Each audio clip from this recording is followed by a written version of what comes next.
Assalamualaikum warahmatullahi wabarakatuh. Perkenalkan, nama saya Intan Ismawati dari kelas TI 20E. Di sini saya akan mempresentasikan tentang jenis elemen dan tipe-tipe instruksi. Langsung saja ke pembahasan yang pertama, yaitu ada operation code atau opcode. Ini memspesifikasikan operasi yang akan dilakukan kode operasi berbentuk kode biner. Dalam komputasi sebuah opcode adalah bagian dari instruksi bahasa mesin yang menentukan operasi yang akan dilakukan. Selain opcode itu sendiri, instruksi biasanya menentukan data mereka akan memproses. Digunakan juga dalam arsitektur set instruksi dari berbagai CPU yang merupakan perangkat keras. Mereka juga dapat digunakan di mesin komputasi abstrak sebagai bagian dari spesifikasi kode bit mereka. Spesifikasi dan format opcode diletakkan dalam arsitektur set instruksi atau disingkat sebagai ISA. Dari prosesor tersebut yang mungkin menjadi CPU umum atau unit pengolahan yang lebih khusus. Terlepas dari opcode itu sendiri, instruksi biasanya juga memiliki satu atau lebih penentu. Untuk operan, yaitu data, yang beroperasi harus bertindak meskipun beberapa operasi mungkin memiliki operan implisit atau tidak sama sekali. Tergantung pada arsitektur, operan dapat mendaftar nilai-nilai dalam stack, nilai-nilai memori lain, input atau output, dan lain-lain. Ditentukan dan diakses menggunakan mode pengalamatan. Nah, di operan code ini juga terdapat bahasa assembly dan instruksi software set. Bahasa assembly atau hanya perakitan adalah bahasa pemrograman tingkat rendah yang menggunakan mnemonics, instruksi, dan operan untuk mewakili kode mesin. Ini meningkatkan pembaca sementara masih memberikan kontrol yang lebih tepat instruksi mesin. Kebanyakan pemrograman saat ini dilakukan dengan menggunakan bahasa pemrograman tingkat tinggi yang biasanya lebih mudah untuk membaca dan menulis. Bahasa-bahasa ini perlu dikompilasi, diterjemahkan ke dalam bahasa assembly atau berjalan melalui program dikompilasi lainnya. Nah, instruksi software set adalah opcodes juga dapat ditemukan dalam apa yang disebut kode bit dan representasi lainnya yang dimaksudnya untuk juru software daripada perangkat keras. Perangkat lunak berbasis instruksi ini set sering menggunakan tipe data yang lebih tinggi, sedikit, dan operasi dari kebanyakan rekan-rekan hardware, tetapi tetap dibangun di sepanjang garis yang sama.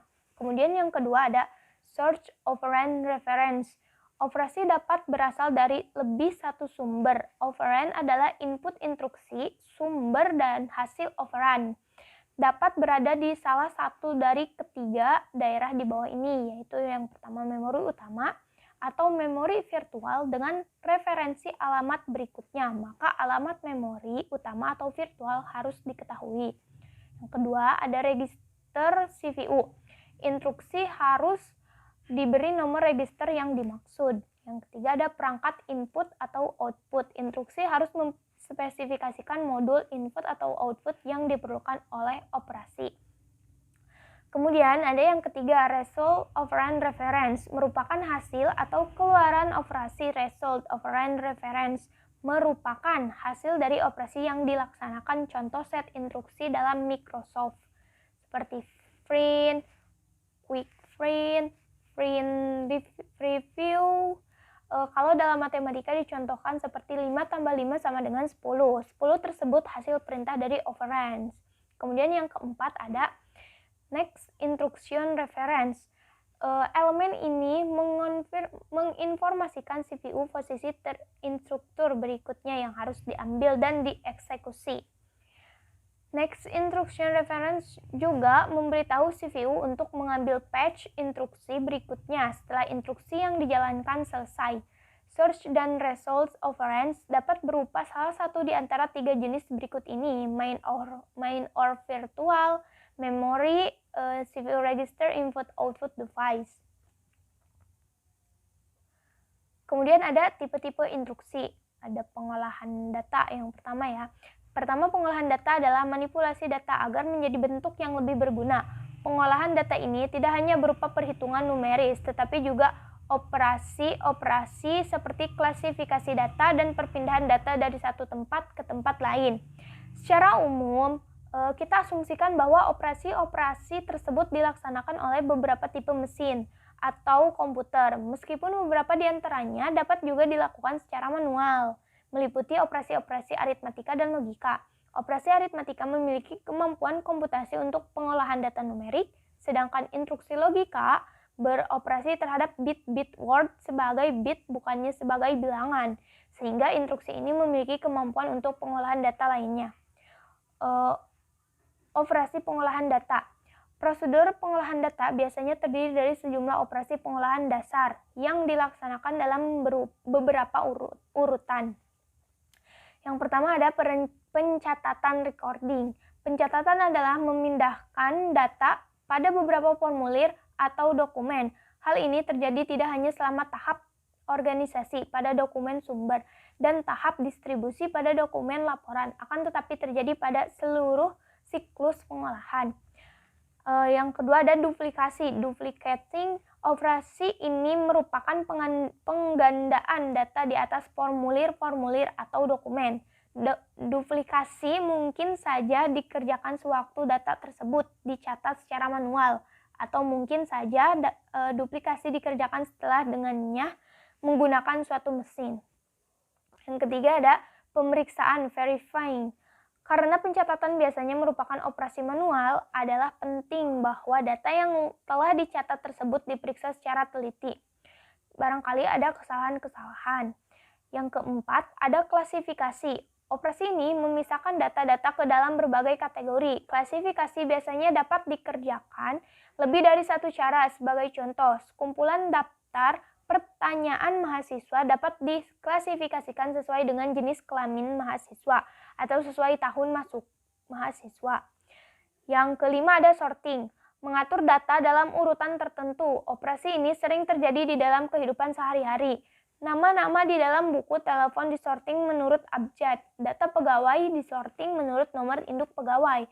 Sorting data dapat dilakukan sebelum atau sesudah klasifikasi. Merging operasi ini adalah mencampur dua atau lebih kumpulan data. Semua kumpulan tersebut telah disort dengan kunci yang sama dan meletakkan kumpulan data tersebut bersama-sama menjadi kumpulan data tunggal yang telah disort. Yang keenam ada kalkulasi, melakukan perhitungan numeris pada data yang bertipe numeris. Yang ketujuh ada memeriksa tabel, mencari dan mendapatkan kembali data. Tabel lookup, searching, retrieval. Operasi ini bermaksud untuk mendapatkan kembali data tertentu di dalam kumpulan data yang telah tersort. Kemudian yang kedua ada perpindahan data, data movement. Berisi instruksi perpindahan data antara register maupun modul input ataupun output. Untuk dapat diolah oleh CPU, maka diperlukan instruksi-instruksi yang bertugas memindahkan data operand yang diperlukan. Contohnya seperti operasi set instruksi untuk transfer data. Di sini ada move. Move memindahkan word atau blok dari sumber ke tujuan. Kemudian store memindahkan word dari prosesor ke memori. Load memindahkan word dari memori ke prosesor. Exchange menukar isi sumber ke tujuan. Clear atau reset memindahkan word word 0 ke tujuan. Set memindahkan word 1 ke tujuan. Push memindahkan word dari sumber ke bagian paling atas text. Pop memindahkan word dari bagian paling atas sumber. Kemudian yang ketiga ada penyimpanan data, data storage. Berisi instruksi-instruksi penyimpanan ke memori. Instruksi penyimpanan sangat penting dalam operasi komunikasi karena data tersebut akan digunakan untuk operasi berikutnya. Minimal untuk ditampilkan pada layar, harus diadakan penyimpanan walaupun sementara. Contohnya seperti save, menyimpan dokumen Word dalam bentuk file yang sudah ada. Save as, menyimpan dokumen Word dalam bentuk file folder baru. Kemudian yang keempat, Kontrol aliran program flow control. Berisi instruksi, pengontrolan operasi, dan percabangan. Instruksi ini berfungsi untuk pengontrolan status dan mengoperasikan percabangan ke set instruksi lain. Cukup sekian dari saya, kurang lebihnya mohon maaf bila ada kesalahan kata. Saya akhiri. Terima kasih. Wassalamualaikum warahmatullahi wabarakatuh.